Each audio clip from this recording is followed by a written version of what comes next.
Revolution in Washington, Commanders. While the Cowboys are shooting themselves in the foot with million-dollar mistakes, Adam Peters is quietly swiping a veteran who holds the key to unlocking Jaden Daniels. Did you know there's a hidden receiver ready to unleash Kingsbury's Pandora's box? Attention! It's not a flashy name, but their third down physique and short route precision are the hidden fear of every rival DC. Meanwhile, our QB is silencing critics with a mindset as cold as a winter at Soldier Field, natural leader, obsessive preparation, and not an ounce of pressure from the haters. And here's the scorching data. The player Peters let go just fell flat on primetime against the Eagles. 0 tackles, runs demolishing his side. The most glorious validation for our front office. The message is clear.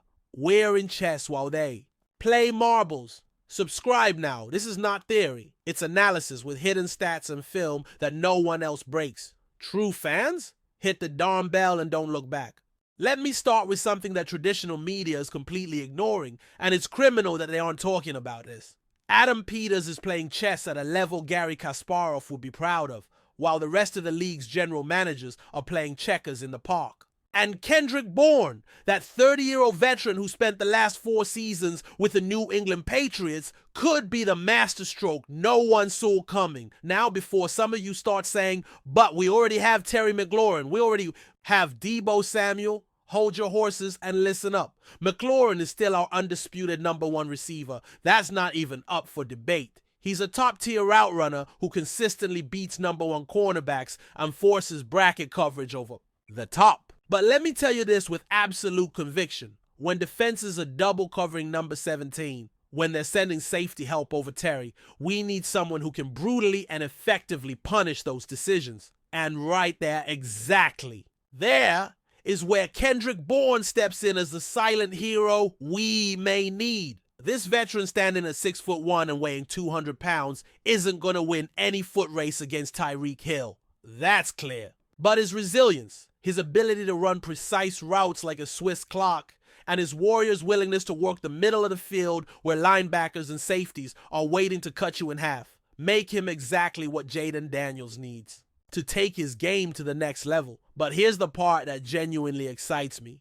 The part I think is going to change everything. What happens when you have a quarterback as dynamic on his feet as Lamar Jackson, as precise with his arms as Aaron Rodgers in his prime, and you give him a receiver who knows how to find the weak spots in coverage like a metal detector finds gold? I believe, this is my prediction you can say for December, that you got an absolutely explosive combination.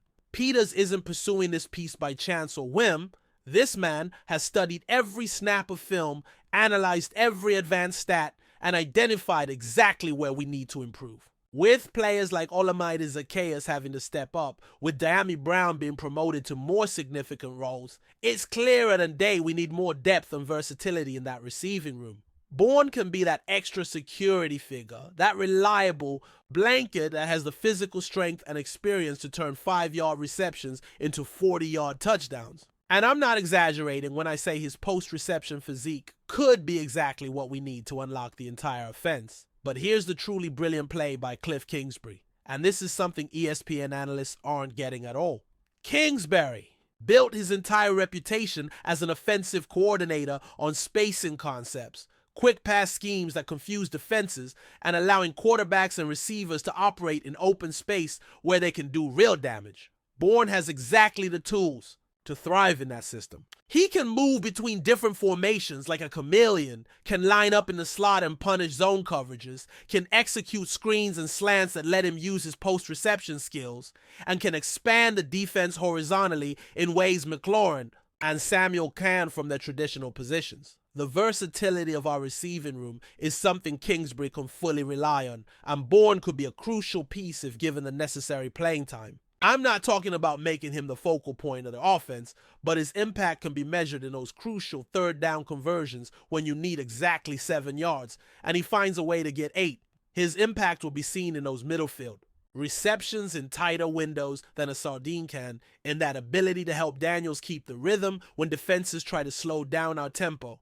That's what really matters when you're building a balanced and sophisticated attack around your star second season quarterback. And if Kingsbury manages to implement the right concepts, if he manages to get born favorable matchups against slow linebackers and safeties that have too much ground to cover, Washington might have found not just a temporary addition to fill a roster spot, but an essential piece to create more balance and depth around Jaden Daniels while pressuring players like Luke McCaffrey and Jalen Lane to raise their game.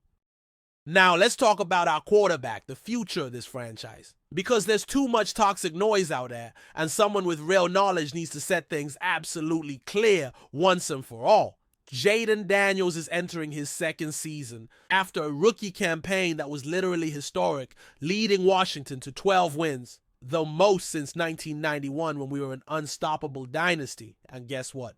This young man doesn't feel a microscopic ounce of pressure. And that, Commanders, is exactly what separates quarterbacks who will be in the Hall of Fame from those who become footnotes on Wikipedia. When journalists asked him directly, bluntly, if he feels pressure this season with all the expectations generated, his answer was as decisive as a hammer hitting a nail. No, not personally. No, in no way.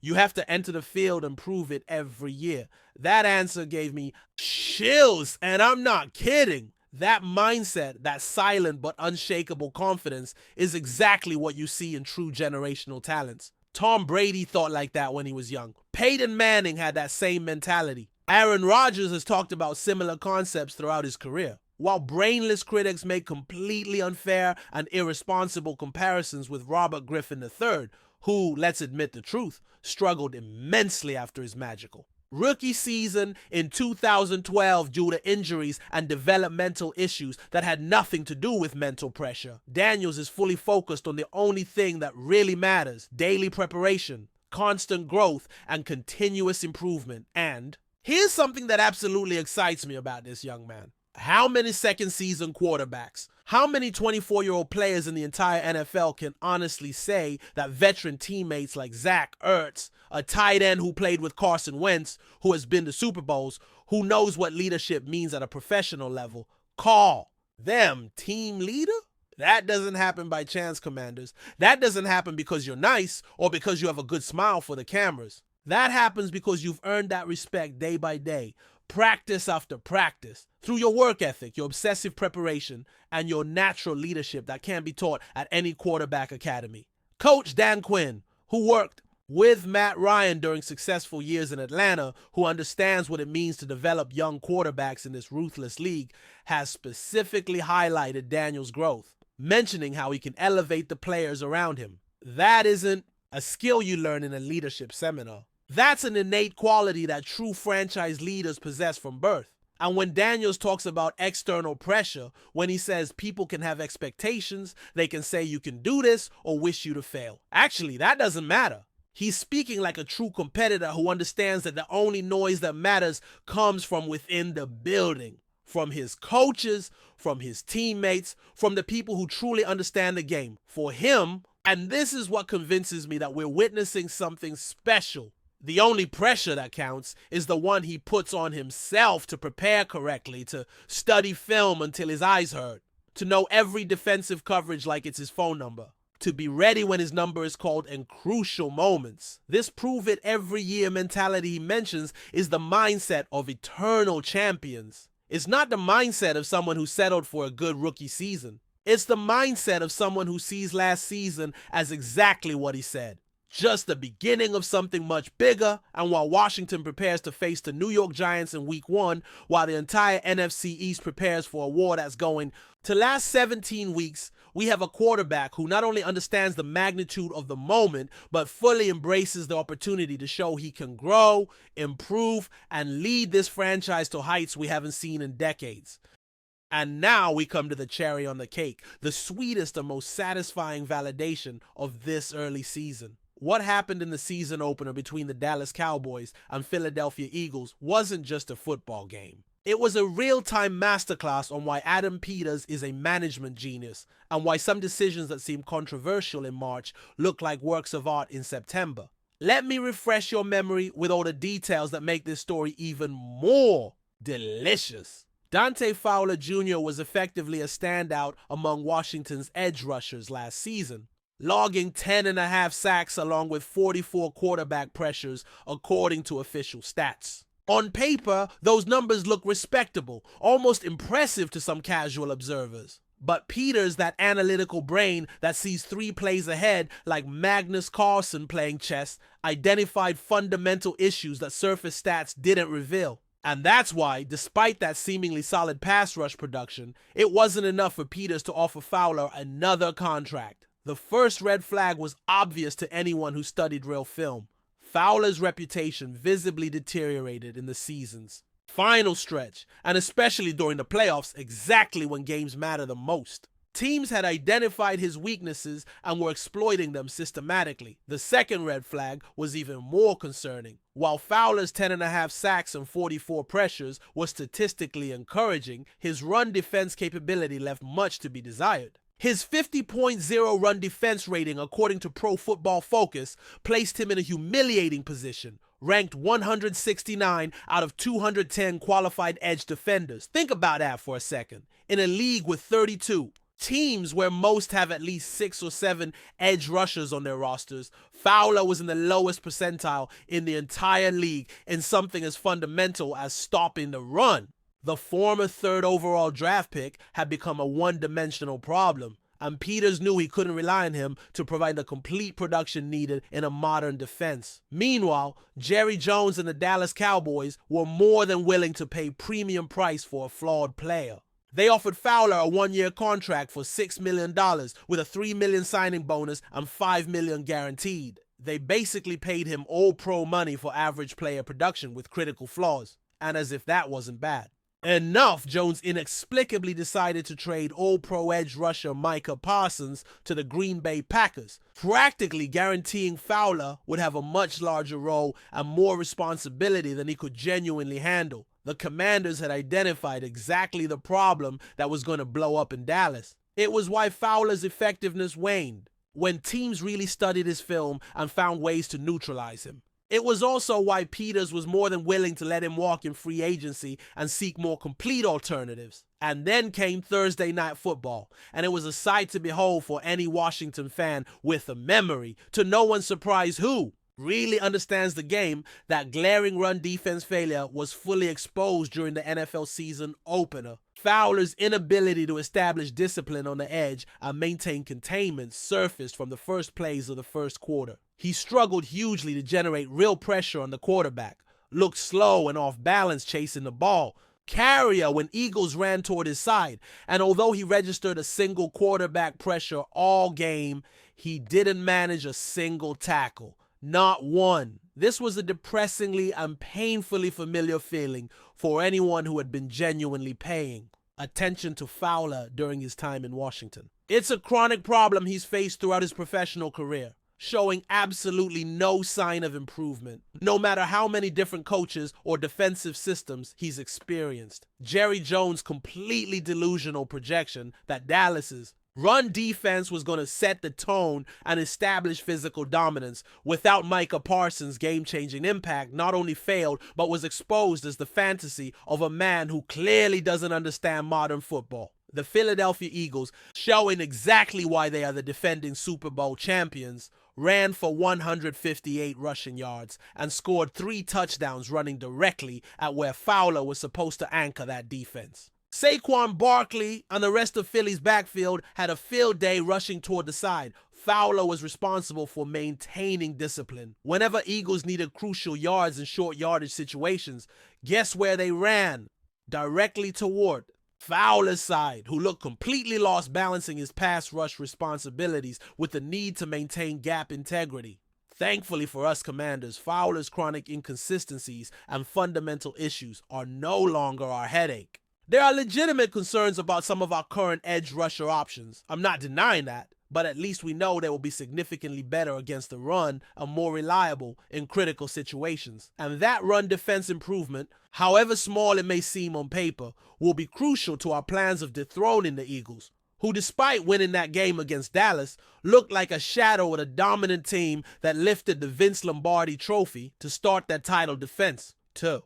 Be completely fair to Fowler, Philadelphia's offensive line is genuinely dominant against almost every league opponent, including some of the world's best pass rushers. But Fowler's entire track record, his history of inconsistencies and run defense issues, strongly suggests this persistent problem will continue to hurt Dallas all season, especially now without Parsons' generational talent to cover those deficiencies. And as a Washington fan who's endured too many years of poor management decisions, none of us will complain about watching Dallas struggle with the consequences of its own financial missteps.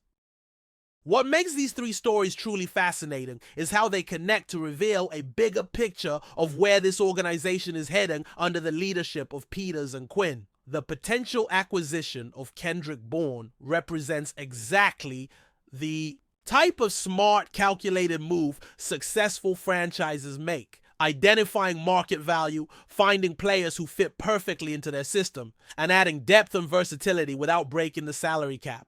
Jaden Daniels' unflappable mentality shows. We have a genuine leader at the field's most crucial position. Someone who won't bend under pressure and who will keep growing regardless of external expectations. And Dante Fowler's immediate failure validates that Peters knows exactly what kind of players he needs and which he can afford to let go, even when the decision isn't popular at the time. Look, Commanders, after exhaustively analyzing these three situations from all possible angles, after reviewing the stats, the film, and the strategic implications, one thing becomes crystal clear. This organization is making the right decisions at absolutely all critical levels. From the inspiring and unyielding mentality of Jaden Daniels to the chess moves Peters is making in the free agent market. From the satisfying validation of letting go of fundamentally flawed players to the smart pursuit of pieces that fit. We're seeing a franchise that finally, after decades of frustration, understands how to build a winning team sustainably. What do you think about Kendrick Bourne's potential arrival? Do you believe Peters should close that deal immediately, or is there any reason to wait? And about Daniels, do you fully agree with me that his pressure-free mentality is exactly what we need, not just to beat the sophomore slump, but make it a complete non-issue? And about Fowler, admit you felt at least a tiny bit of satisfaction watching Dallas suffer the consequences of paying premium money for a player Peters correctly identified as fundamentally flawed. Leave me your detailed comments below because I genuinely want to know what you think about each of these moves and how they connect to this franchise's broader plan. If you agree with me that this season can be truly special, that we're seeing the building blocks of something sustainable and exciting, give this video a like and subscribe to the channel because we're more than casual followers. We're a family that lives, breathes, and bleeds Burgundy and Gold. Don't miss a single one of my next analyses because we're going to continue breaking down every play, every front office decision, every crucial moment, bringing us one step closer to that championship ring this fan base deserves after so many years of mediocrity and frustration. And always remember, no matter what happens this season, hail to the Commanders.